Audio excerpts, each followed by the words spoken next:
kedua ini yaitu kelola emosi. Nah, capaian pembelajarannya adalah yang pertama ini kan diperuntukkan untuk guru BK, tapi Bapak Ibu guru sebagai guru di kelas juga harus bisa terampil menerapkan jurus kelola emosi. Nah, untuk capaian pembelajarannya agar saya sebagai guru BK dan Bapak Ibu sebagai guru non BK atau guru mata pelajaran itu bisa terampil menerapkan bimbingan atau kalau BK itu namanya bimbingan ya Bapak Ibu. Kalau misalkan guru mata pelajaran kan namanya pembelajaran ya.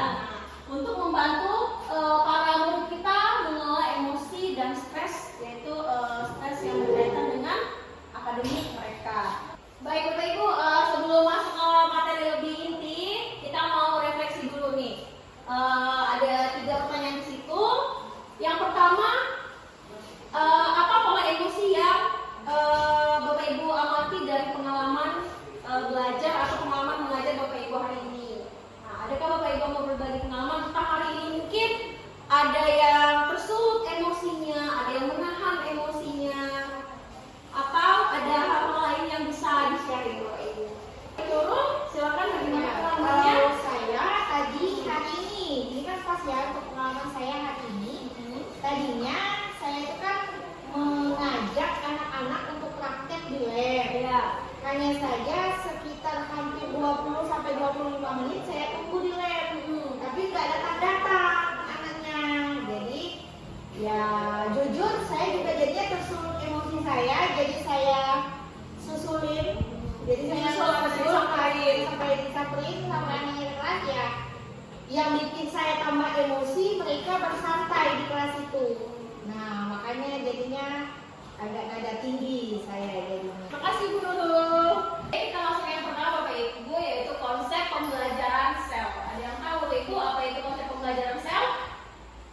Oke, Pak Imam silakan. Social emotional learning. Oke, betul. Ini pause dulu Pak Imam. Jadi pembelajaran sel itu adalah pembelajaran emosi sehingga bisa menyelesaikan masalah, mengembangkan relasi sosial yang baik, bisa berempati dan membuat keputusan yang tepat serta bertanggung jawab. Nah, di dalam konsep social emotional learning itu Bapak Ibu terdapat 5 poin. Yang pertama itu ada yang namanya menyadari diri atau self-worth. Ya, nah itu yang kedua adalah mengelola diri, kemampuan untuk mengelola diri atau self-management. Terus yang ketiga, kemampuan sebagai seorang guru kita perlu untuk belajar tentang sosial emosional. Jadi ada 3 hal ya Bapak Ibu yang menjadi alasan kenapa kita sebagai seorang pendidik itu harus mempelajari sel itu tadi. Nah, yang pertama itu adalah kepedulian. Karena dasar dari pembelajaran itu kita adalah peduli. Terhadap siapa kita peduli? Terhadap murid kita. Emosi itu sangat mempengaruhi suasana belajar. Setuju atau tidak Bapak Ibu? Setuju ya, karena kalau emosinya baik, ya di dalam kelas juga terjalinnya komunikasi yang baik, moodnya juga baik, belajar juga enak. Tapi kalau misalkan udah dari awal moodnya udah kurang baik, mungkin banyak masalah di rumah ya Bapak Ibu ya. Nah, jadi terbawa di sekolah. Yang ketiga itu adalah tujuan yang ingin dicapai dan memecahkan masalah. Jadi dengan kita belajar pembelajaran sosial emosional itu kita bisa meraih tujuan yang dicapai dan bisa memecahkan masalah. Masalah apa ya? Masalah mungkin yang terjadi di dalam lingkungan pembelajaran. Nah, ini Bapak Ibu mengendalikan diri dengan rumusannya ini adalah yang bisa kita latih untuk murid kita ketika mungkin tapi bisa dipraktekkan juga dengan kita sendiri. Ketika mungkin kita merasa emosi kayak seperti pengalaman Bu tadi ya, kesel ya Bu ya karena anaknya disuruh datang di lab tapi nggak mau, nggak kunjung datang. Bagaimana caranya? Yaitu dengan rumus tanya Bapak Ibu. Ini boleh dipraktekkan, boleh juga di-share ke murid kita nanti. Yang pertama itu T. T itu adalah terima. Maksudnya apa terima itu? Kita menerima emosi yang sedang kita rasakan. Kalau memang kita merasakan emosi marah, kita terima, jangan kita tolak Bapak Ibu. Karena kalau kita tolak, tentu itu akan menjadi yang kita rasakan. Kita A Bapak Ibu. A itu adalah amati. Nah, amati bagaimana reaksi yang terjadi di dalam kepala kita. Apakah itu bentuk emosi marah, emosi sedih, atau emosi takut. Kemudian masuk ke rumus N, huruf N. N itu adalah nikmati. Maksudnya apa Bapak Ibu nikmati? Yang kita nikmati emosi kita. Nah, Bapak Ibu, sekarang kita lanjut ke jurus yang kedua yang akan saya sampaikan. Kalau dalam jurus BK ini adalah jurus yang keenam, yaitu membangun kolaborasi. Mungkin Bapak Ibu udah ada yang tahu kali ya membangun kolaborasi itu apa? Kegiatan kerjasama. Iya, suatu kegiatan kerjasama antara dua pihak atau tiga pihak atau lebih yang berguna untuk menyelesaikan suatu masalah atau mencapai sebuah tujuan yang disepakati bersama. Oke, tepuk tangan dulu untuk Pak Budi.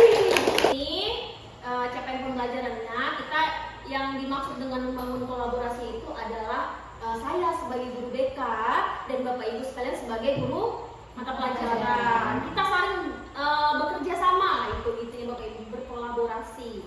Nah, guru BK dan guru kelas itu menguasai kompetensi sebagai penghubung partisipasi antara keluarga, sekolah, masyarakat dan media serta berbagai pihak dalam melaksanakan proses bimbingan karakter dan pengembangan potensi murid secara maksimal. Mungkin selama ini juga kita sudah sering sih ya Bapak Ibu yang melakukan kolaborasi ya antara saya sebagai guru BK dengan Bapak Ibu yang mungkin di sini ada yang wali kelas kan Bapak Ibu kan? Yeah. Nah, kita sering berkolaborasi misalkan membahas tentang kehadiran siswa, kemudian peran yang pertama sebagai guru kelas yaitu atau Bapak Ibu sekalian, guru kelas itu perannya itu sebagai pembelajar atau pembelajaran yang mendidik melalui mata pelajaran. Bapak Ibu di sini kan semuanya mengambil mata pelajaran nih kan, dan membentuk karakter murid. Sedangkan sebagai guru BK, peran utama guru BK itu adalah pelayanan namanya, karena kami dalam bimbingan konseling ini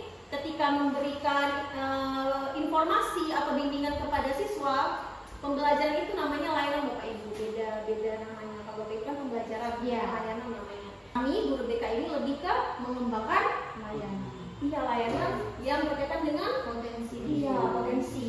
Entah itu bidang pribadinya, karirnya, sosialnya, dan lain-lain. Oke. Ya, adapun manfaat kolaborasi itu yang pertama ya Bapak Ibu untuk membantu murid menyelesaikan masalahnya secara lebih efektif dan holistik. Ini jelas sekali Bapak Ibu, karena dengan adanya kolaborasi kita lebih bisa cepat menyelesaikan permasalahan murid. Misalnya yang kemarin pernah saya lakukan dengan Ibu Nurul, ya Ibu ya, waktu ada masalah murid di kelasnya Ibu Nurul itu bermasalah di hasil penurunan belajarnya. Nah, ternyata setelah dilakukan mencari informasi dari berbagai pihak, kemarin ya kita juga ada melakukan pemanggilan orang tua ya Bu ya.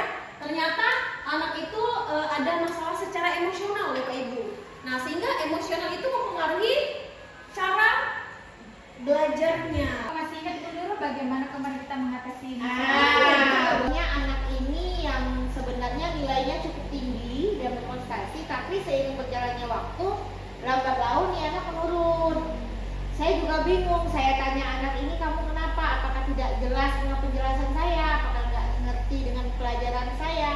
Maka dari itu saya kemudian bertemu dengan ibu. Saya ngambil langkah bahwa saya harus diskusi juga dengan pihak guru BK bahwa untuk mencari tahu anak ini gimana hasil belajarnya. Bentar ya. Ini adalah contoh alur untuk penyelesaian masalah murid. Ini apakah terlihat jelas Bapak Ibu atau kurang ya? Saya besarin aja ya. Jadi ini yang ditandai dengan warna merah ini adalah murid bermasalah. Biasanya masalah yang terjadi pada murid itu ditandai dengan warna kuning Bapak Ibu. Ada masalah akademik yang menyangkut akademik mereka atau hasil belajar yang dapat dikolaborasikan ya ini Bapak Ibu ya poinnya ya. Terus yang kedua itu adalah masalah presensi atau kehadiran. Ini yang paling banyak di sekolah kita nih biasanya masalah kehadiran sih Bapak Ibu ya. Kehadiran siswa nih. Nah, itu referensinya bisa dilihat dari bukti kehadiran atau absensi kelasnya. Itu bisa dari tenda tertib atau kesiswaan. Oke Bapak Ibu, itu tadi dua jurus yang sudah saya sampaikan. Jurus mengelola emosi dan kolaborasi. Oke, terima kasih ya Bapak Ibu sudah bekerja sama hari ini. Dan sebelumnya saya mohon maaf, bukan bermaksud untuk menggurui Bapak Ibu ya, hanya saja saya yang duluan mendapat ilmunya waktu pelatihan kemarin dengan tujuan disampaikan agar kita bisa sama-sama lah kita bisa membangun kolaborasi, menciptakan suasana sekolah yang positif agar peserta didik atau murid kita juga Aman, nyaman. Nyaman dengan pembelajaran. iya baik. Terima kasih. Ada pertanyaan Bapak Ibu? Sip. Sip. Oke. Jelas penjelasannya. Terima kasih atas kerjasamanya. Selamat siang semua Bapak Ibu. Iya.